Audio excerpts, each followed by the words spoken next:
7 days 7 புட்டு சீரீஸ்ல இன்னைக்கு டே 3. வீட்டில் இருக்க குழந்தைங்கள்ல இருந்து பெரியவங்க வரைக்கும் களி கஞ்சிலாம் சாப்பிட மாட்டாங்களா? அப்ப இந்த மாதிரி உளுந்த புட்டா செஞ்சு கொடுங்க, இன்னும் வேணும்னு கேட்டு வாங்கி சாப்பிடுவாங்க. இந்த உளுந்து எலும்புகளை வலுப்படுத்துறதுல முக்கிய பங்கு வகிக்குது. ரெசிபி பார்க்கலாமா? அடுப்புல ஒரு பேன் வச்சு 1 டம்ளர் உளுந்து சேர்த்து மீடியம் ஃபிளேம்லயே வச்சு பொன்னிறமா வறுத்து ஒரு பாத்திரத்துல போட்டுக்கோங்க.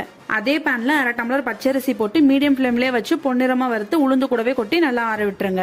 உளுந்தும் அரிசியும் நல்லா ஆறினதுக்கு அப்புறம் 2 ஏலக்காய் சேர்த்து ரவை பதத்துக்கு அரைச்சுக்கோங்க. எக்ஸாக்டா இப்ப நான் வீடியோல காட்டுற பதத்துக்கு அரைச்சுக்கோங்க, ரொம்ப நைஸா அரைச்சிடக்கூடாது. நம்ம அரைச்ச மாவை ஒரு பாத்திரத்துல சேர்த்து அது கூடவே ஒரு சிட்டிகை உப்பு, கொஞ்சம் கொஞ்சமா தண்ணி தெளிச்சு புட்டு மாவு பதத்துக்கு கலந்து எடுத்துக்கோங்க. உங்களுக்கு கட்டி அதிகமா இருக்க மாதிரி இருந்துச்சுன்னா மிக்சில போட்டு ஒரு சுத்தி எடுத்துக்கோங்க. புட்டு மாவு ரெடி ஆயிருச்சு, வேக வச்சு எடுத்துக்கலாம். இட்லி பாத்திரத்துல தண்ணி ஊத்தி நல்லா கொதிச்சதுக்கு அப்புறம் நம்ம ரெடி பண்ணி வச்சிருக்க புட்டு மாவை இட்லி தட்டுல போட்டு மூடி ஒரு 15 நிமிஷம் வேக வச்சு எடுத்தீங்கன்னா உளுந்து மாவு நல்லா சாஃப்டா வெந்துரும். வெந்த உளுந்து மாவு ஒரு பாத்திரத்துல போட்டு 1/2 ஸ்பூன் நெய், துருவன தேங்காய், நான் நாட்டு சக்கரை சேர்த்திருக்கேன். நீங்க வெள்ளை சக்கரை, பொடிச்ச வெல்லம், இல்லனா வெள்ளை பாகு, பொடிச்ச பனக்கற்கண்டு, பொடிச்ச கருப்பட்டி எது வேணாலும் சேர்த்துக்கலாம். எல்லாம் சேர்த்து நல்லா கலந்து பரிமாறினீங்கன்னா ரொம்பவே ஆரோக்கியமான உளுந்து புட்டு ரெடிங்க. வாரத்துல ஒரு நாள் கண்டிப்பா இந்த உளுந்து புட்டை செஞ்சு சாப்பிடுங்க, உடம்புக்கு ரொம்ப நல்லது. அப்புறம் மறக்காம நம்ம பேஜை ஃபாலோ பண்ணிக்கோங்க. டாடா.